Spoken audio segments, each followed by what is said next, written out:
اللہ تبارک و تعالیٰ نے یہ پوری کائنات بنائی ہے۔ دنیا میں جتنی چیزیں یہ سب انسان کے نفع کے لیے، اس کے فائدے کے لیے ہے۔ جن لوگوں نے اللہ رسول کی بات پر لبیک کہا وہ دنیا میں بھی کامیاب، آخرت میں بھی کامیاب۔ یہ جو دنیا چل رہی ہے، دنیا کا نظام چل رہا ہے، یہ 2 اور 2 4 کی طرح چل رہا ہے۔ اللہ کا حکم آ جائے کہ ختم ہو جاؤ، وہ ساری چیزیں ختم ہو جائیں۔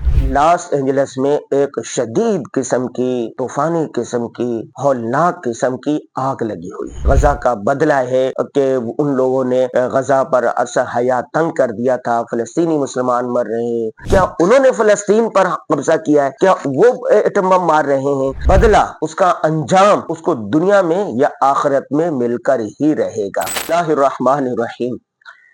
اللہ تبارک و تعالیٰ نے یہ پوری کائنات بنائی ہے۔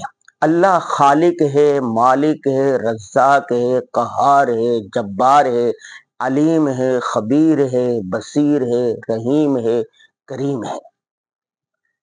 اللہ تبارک و تعالیٰ نے یہ کائنات بنائی اور اس میں جو کچھ چیزیں ہیں، چرند پرند حشرات، جو کچھ ہے، اور سب کا دولہ حضرت انسان کو بنایا۔ اللہ کی بے شمار مخلوقوں میں سے ایک فرشتے ہیں۔ پھر اللہ تبارک و تعالیٰ نے انسان کو بنایا، آدم علیہ السلام کو بنایا، اور انسان کو اس پوری کائنات کا یہ سمجھیں کہ دھلا بنایا۔ سب سے زیادہ فضیلت انسانوں کے لیے، اور ساری چیزیں دنیا میں جتنی چیزیں یہ سب انسان کے نفع کے لیے، اس کے فائدے کے لیے ہے۔ در حقیقت جب دیکھا جائے، آدم علیہ السلام، اما حوا، اور اس کے بعد چلتے چلتے چلتے 1,24,000 کم و پیش انبیاء کرام آئے، جو اللہ کا پیغام انسانوں کو دیتے تھے کہ جو اللہ کی بات مانے گا، اللہ رسول کی بات مانے گا، وہ کامیاب ہوگا۔ ٹھیک ہے۔ جن لوگوں نے اللہ رسول کی بات پر لبیک کہا وہ دنیا میں بھی کامیاب، آخرت میں بھی کامیاب۔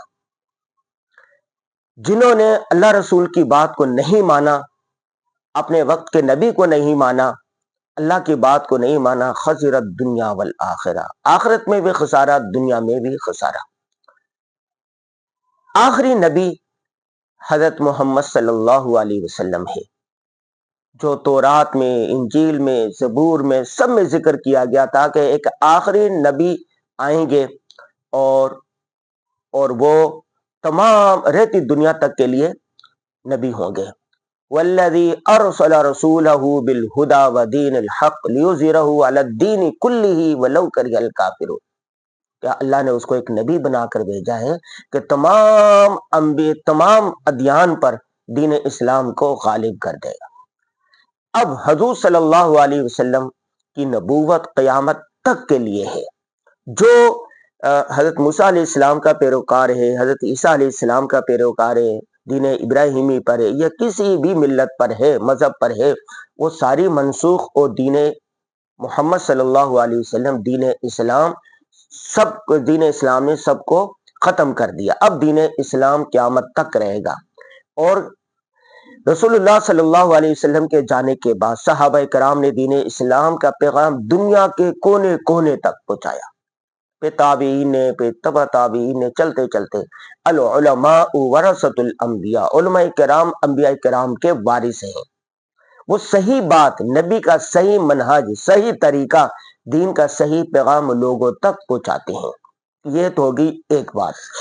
دوسری بات یہ ہے کہ جتنے بھی جاندار اس دنیا میں آئے ہیں، کوئی بھی ذی روح، جس میں روح موجود ہے، اس نے مرنا ہے۔ کل نفس ذائقۃ الموت، ہر چیز نے موت کا ذائقہ چکھنا ہے۔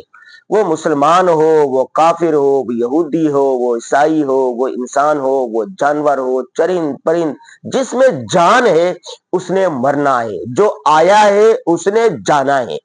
یہ اٹل بات ہے۔ تیسری بات، یہ جو دنیا چل رہی ہے، دنیا کا نظام چل رہا ہے، یہ 2 اور 2 4 کی طرح چل رہا ہے۔ ایسا نہیں ہوگا کہ سورج کبھی صبح 6 بجے طلوع ہو رہا ہو اور کبھی شام کو نکل رہا ہو، کبھی رات 12 بجے نکل رہا ہو۔ نہیں، ایک وقت مقرر ہے۔ کل فی فلک یسبحون، ہر چیز اپنے مدار کے اندر گھوم رہی ہے، چل رہی ہے۔ بحر و بر سمندر، یہ سورج، چاند، سیارے، ساری چیزیں اللہ تبارک و تعالیٰ نے ان کا ایک مدار بنا دیا ہے، ایک نظام بنا دیا، اس کے تحت یہ ساری چیزیں گھوم رہی ہے، چلتی ہیں، چلتی رہیں گی یہاں تک کہ اللہ کا امر آ جائے، اللہ کا حکم آ جائے کہ ختم ہو جاؤ، وہ ساری چیزیں ختم ہو جائیں گی۔ ٹھیک ہے، آپ کا کیا خیال ہے کہ جب اللہ تبارک و تعالیٰ نے یہ کائنات بنائی، ساری چیزیں بنائی، ہر چیز اپنے مدار کے اندر اللہ کے حکم کے تابع ہو کر گھوم رہی ہے، تو انسان کو یوں ہی شتر بے مہار چھوڑ دیا گیا؟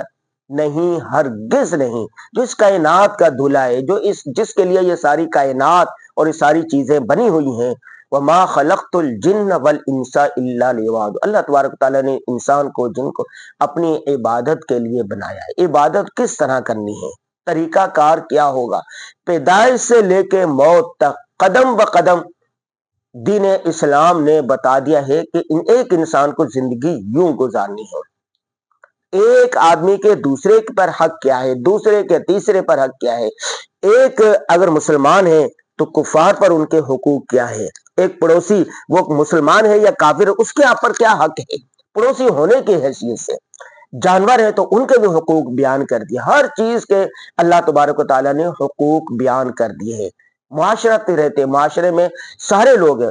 رسول اللہ صلی اللہ علیہ وسلم نے جو ریاست مدینہ قائم کی تو وہاں پر صرف مسلمان نہیں تھے، وہاں پر یہودی بھی رہتے تھے، وہاں عیسائی بھی رہتے تھے، غیر مسلم بھی رہتے تھے، مشرکین بھی رہتے تھے، سارے لوگ رہتے تھے۔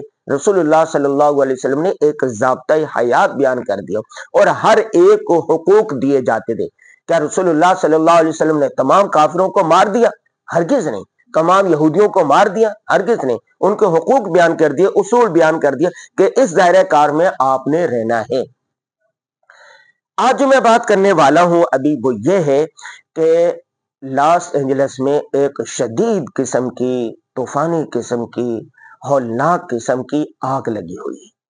ہمارے بہت سارے مسلمان بھائی اس پر خوش ہو رہے ہیں کہ وہاں پر آگ لگی ہوئی ہے، اور یہ غزہ کا بدلہ ہے کہ ان لوگوں نے غزہ پر عرصہ حیات تنگ کر دیا تھا، فلسطینی مسلمان مر رہے ہیں، کشمیری مر رہے ہیں، فلاں مر رہے ہیں، فلاں مر رہے ہیں۔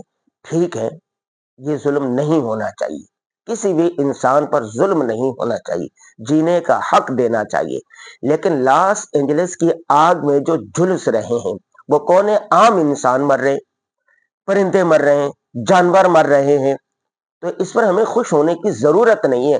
وہ جو وہاں پر لاس اینجلس کے آگ میں جھلس رہے ہیں، مر رہے ہیں، کیا انہوں نے فلسطین پر قبضہ کیا ہے؟ کیا وہ ایٹم بم مار رہے ہیں؟ کیا وہ بارود پھینک رہے ہیں؟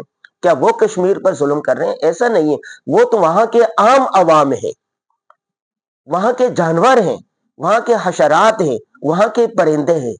تو آج اگر ایک انسانیت میں سے کسی ایک طبقے پر مصیبت آئی ہے تو اس پر خوش نہیں ہونا چاہیے۔ ٹھیک ہے، وہ کہتے ہیں نا کہ اگر کسی دشمن پر کوئی مصیبت آ گئی ہے تو آپ خوش نہ ہو، تو اس لیے کہ سجنوں بھی مر جانا ہے، سب نے اس دنیا سے چلے جانا ہے۔ ہاں، جو اچھا کرے گا، جو برا کرے گا، جو ظلم کرے گا، اس کا بدلہ، اس کا انجام اس کو دنیا میں یا آخرت میں مل کر ہی رہے گا۔ تو آپ نے یہ سوچنا ہے کہ دین اسلام نے ہم مسلمانوں کو کیا تعلیمات دی ہے، جو تعلیمات دی ہے اس پر عمل کرنا ہے، اس میں دیکھنا ہے۔ کسی کے مرنے پر آپ کو خوش ہونے کی ضرورت نہیں ہے۔ ٹھیک ہے، ہاں، اگر کسی نے ظلم کیا ہے، وہ مر رہا ہے، ظالم مر رہا ہے، تو اس پر آپ خوش ہوں، لیکن عوام مر رہی ہے، جو خام خواہ آدمی مر رہے ہیں، کسی آفت کی زد میں آ گئے ہیں، اس پر خوش نہیں ہونا چاہیے۔ اللہ تبارک و تعالی تمام انسانوں کو، تمام جانداروں کو اور تمام چیزوں کو اپنے حفظ و امان میں رکھے۔ وہ کہتے ہیں نا کہ مسلمان جسد واحد کی طرح ہے، کہ اگر ایک خطے کے مسلمان کو تکلیف ہو رہی ہے تو دوسرے خطے میں بسنے والا جو مسلمان ہے وہ اس کے دکھ درد میں برابر ہونا چاہیے، اس کا احساس کرنا چاہیے۔ غزہ کے مسلمانوں کو تکلیف ہو رہی ہے، کشمیر کے مسلمانوں کو تکلیف، شام کے مسلمانوں کو تکلیف، کہیں پر بھی مسلمانوں کو تکلیف ہو رہی ہے، تو دامے درمے قدمے سخرے جس طرح ہو سکتا ہے آپ ان کے ساتھ تعاون کریں، دست و بازو بریں، ان کے دکھ درد میں شریک ہوں۔ لیکن جو مسلمان نہیں ہے، صرف انسانیت کے ناطے، آپ نے دیکھا ہوگا کہ اگر پاکستان میں کوئی زلزلہ آتا ہے، کوئی بیماری آتی ہے، کوئی طوفان آتا ہے، تو امریکہ کے لوگ، یورپ کے لوگ جو مسلمان نہیں ہیں، کفار ہیں، لیکن وہ مدد کے لیے آتے ہیں، وہ مدد کرتے ہیں۔ کس طرح مدد کرتے ہیں؟ انسانیت کے ناطے مدد کرتے ہیں کہ انسان تو ہے، جان تو ہے اس میں۔ اسی طرح انسانیت کے ناطے بہت ساری چیزیں ہوتی ہیں، بہت سارے حقوق ہوتے ہیں، اس کو بھی ادا کرنے کی کوشش کرنی چاہیے۔ اللہ تبارک و تعالی ہم سب کو فہم عطا فرمائے، سمجھ عطا فرمائے، دین مستقیم پر چلنے والا بنا دے۔